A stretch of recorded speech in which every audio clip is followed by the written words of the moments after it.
So Prospera, we're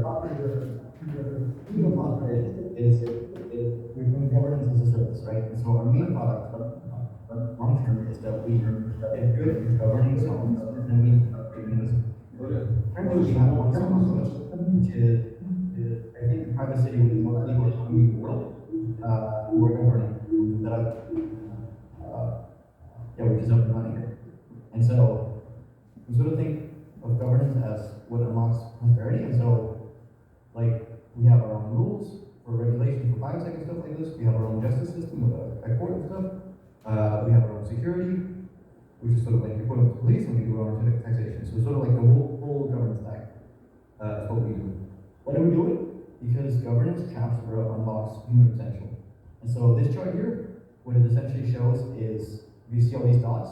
These are different countries, and they have a doing business index score, which is sort of a score that tells you like how easy is the sort of like legal environment for having a business and operating a business versus like how corrupt it is. And then this shows you what's the GDP per capita in one country.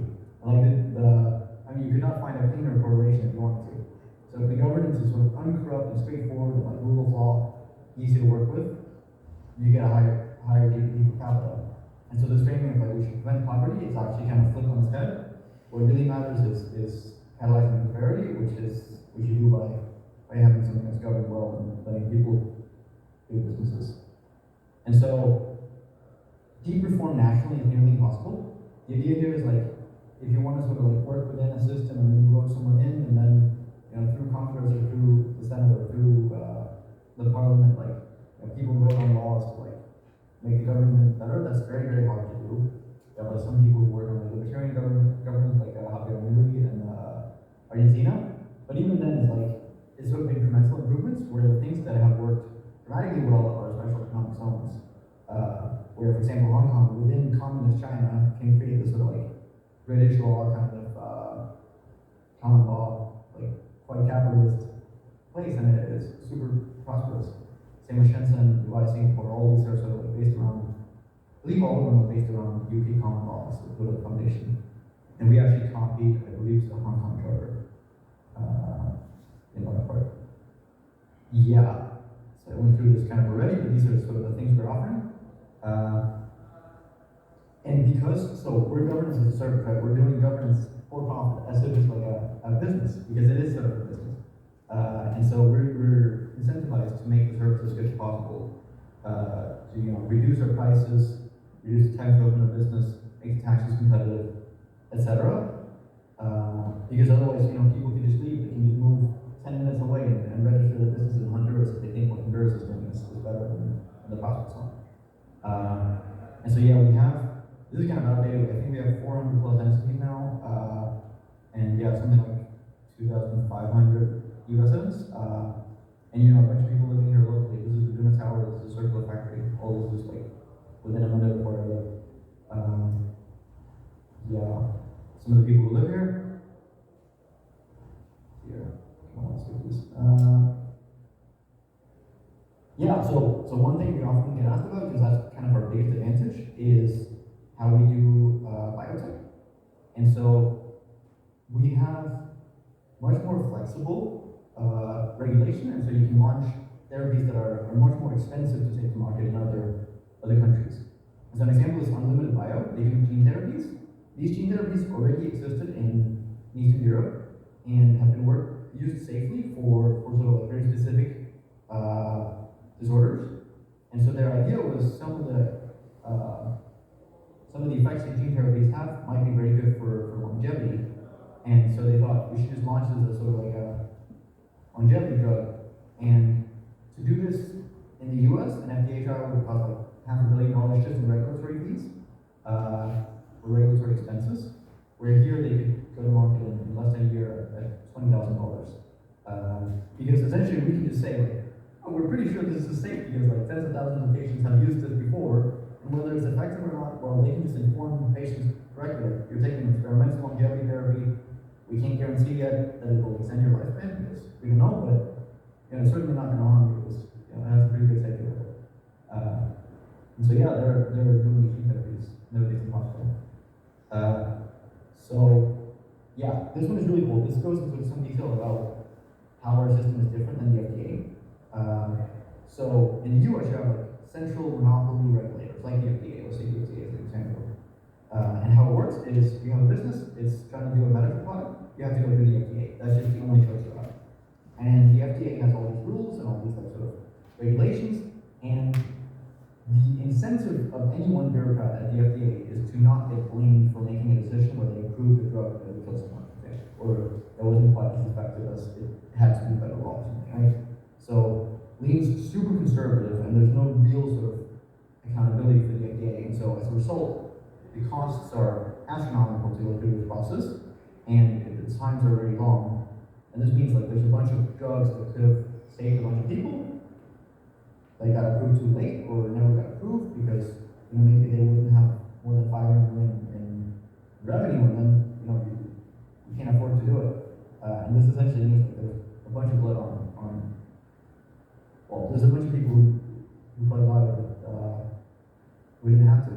And so our system is sort of that you choose a set of laws. So that could be you can choose common law, you can choose Swedish law, you can choose American law. You basically say like what medical regulations do you want to follow? So we have this list of like best practices medical regulations that we think are sane. You choose any one of those, and then you're bound by that set of regulations. And then instead of having a central authority to like approve you or to test that you're following that regulation, you instead get insured, and the insurance company will have to pay damages. So if you're found to be breaking the law, the insurance will have to pay damages on your behalf. And this means the insurance company will only insure you if you're not going to put people at risk. But on the other hand, they also have an incentive to insure you because they make premiums, right? So you pay the insurance company something every year. It's not that much compared to the regulatory costs, but it is profit they can make. And so they have this incentive to approve everything that's safe to approve and really don't approve anything that's unsafe because that would cost them a lot of money and they would be in the red. And this makes it so the process is much faster. It can take a few weeks or a few months, depending on sort of how complex the thing is. Yeah, because we're a for-profit, we have a bunch of innovation. We have an API where you can pragmatically create legal entities and companies. We have a legal chatbot. We're passing, so in many countries, conversations with an AI about the law is not confidential. Like it's not treated as attorney-client privilege. We're passing something to make that confidential, and then we're exploring some concept about AI legal personnel to let AI run the businesses themselves. Yeah, and like there's quite a lot of work involved in building an economic zone, and so I mean if you kind of look at this timeline, we're quite far towards the end.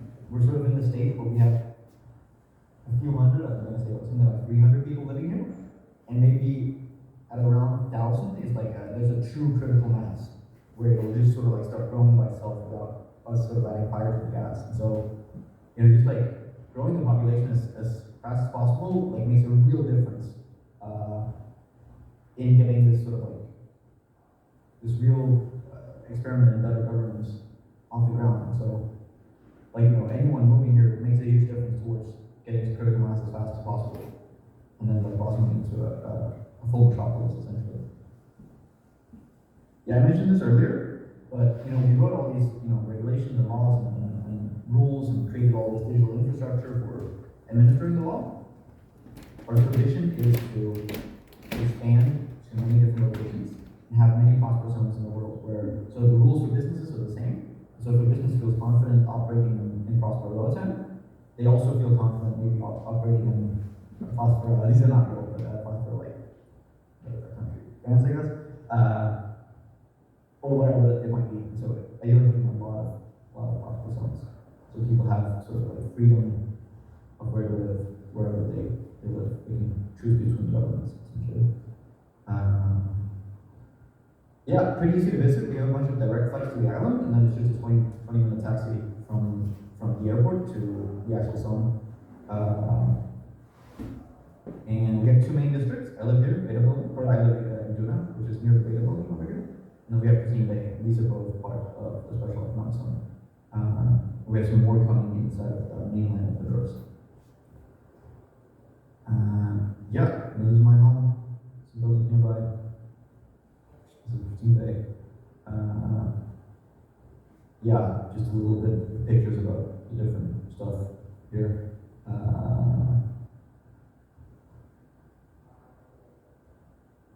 Yeah, I think, okay, this is probably a good place, so if there's any questions, I'd be happy to take those now.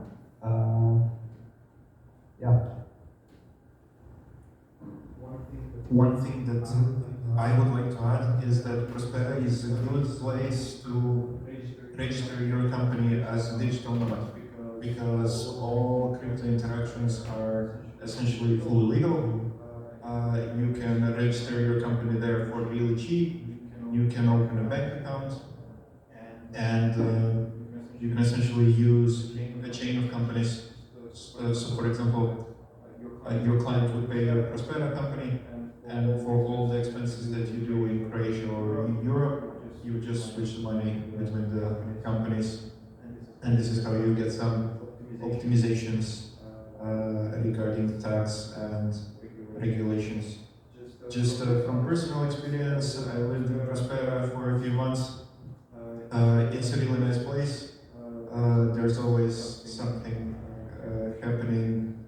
The conferences are a great place to come there.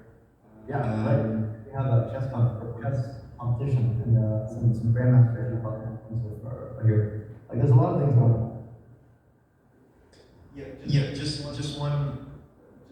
one anecdote. So there's this show, Team Draper Show. He's essentially an angel investor and has a show about people pitch him companies, and then he selects one that's best one to invest per episode.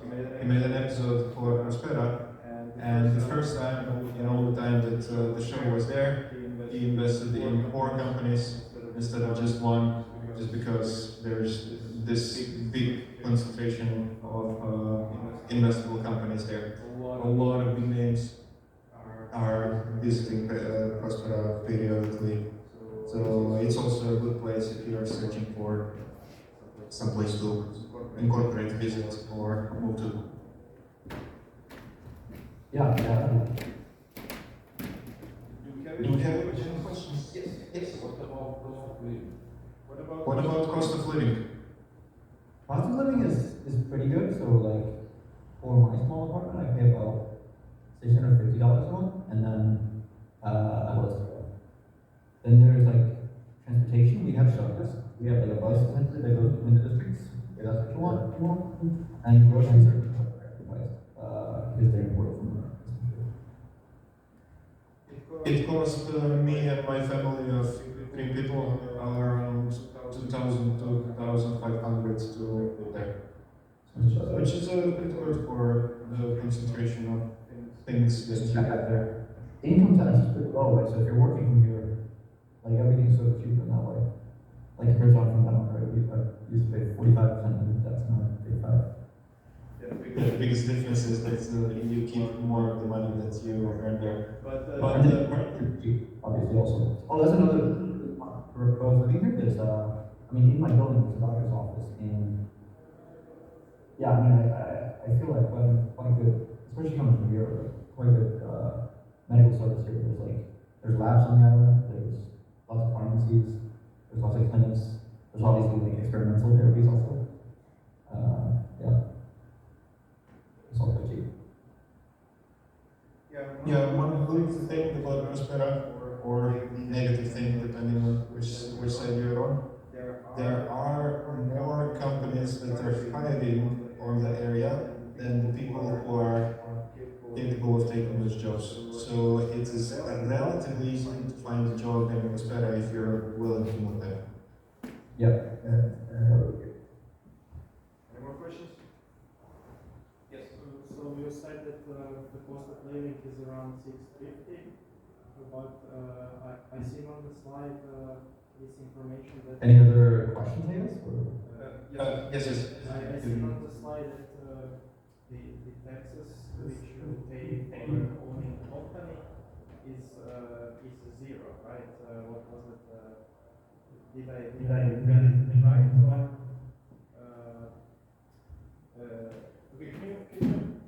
can you Can you ask the questions directly? I don't want to translate it.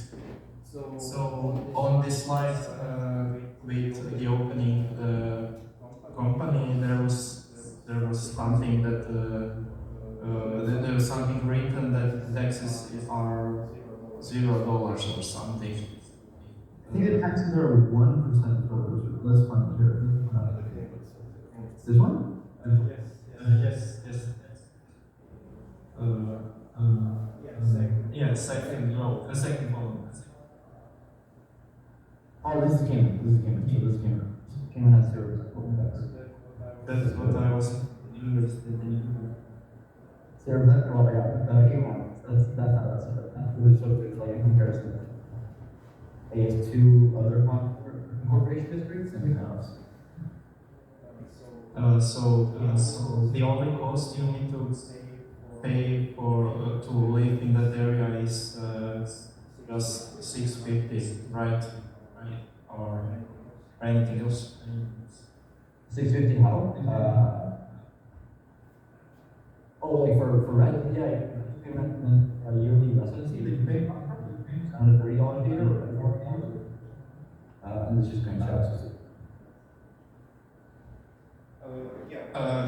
No, 650 is cheap apartments. You can also just rent villa with 24/7 servants for $10,000 if you want. Yeah. That's right. And some more housing is actually coming online. They're building, there's one called Nomad, which is sort of like, I think, modular housing, and then another building hopefully starting construction right behind Luna, so there's growth in housing there for sure. I just wanted to ask, since you've been founder, and I just wanted to ask what all the jobs are available for you, and the prices that are the prices for every job. Could you answer those questions? Yeah, hard to say for other companies that are hiring their own, but so we have, if you go to our website, you go to business company directory, you can see sort of all the companies that are registered here, and some of them will be hiring. We're sort of thinking about like adding a jobs portal here. So those are the companies that are registered in Prospera, who have various jobs, and some of them are retail, and some of them are biotech. But then we also have Prospera itself, we have openings this year working Prospera. And so you can find those on the website also. So if any of these appeal, for the high school roles, like they pay like, US essentially. But again, as I said before, the bottleneck is not so much investment in companies, but the people who are available there. So if you want to come there, you will find a job, even if they're not like on the website. They're not on the website because they just didn't find anyone and stopped looking. Yeah, that's definitely a vibe of like, what do you say? Like, it's in growth, right? Like, there are many things that don't exist in Prospera yet that have to exist. Like very recently, someone created a grocery store inside of Prospera, which is like a thing we needed for ages, and no one has done it, and it's just sort of like this low-hanging fruit of a business idea, for example. There are many things like that, both in jobs and business and stuff.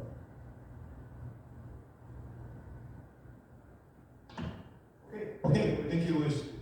Thank you so much. This was a pleasure. Right? Likewise. See you later.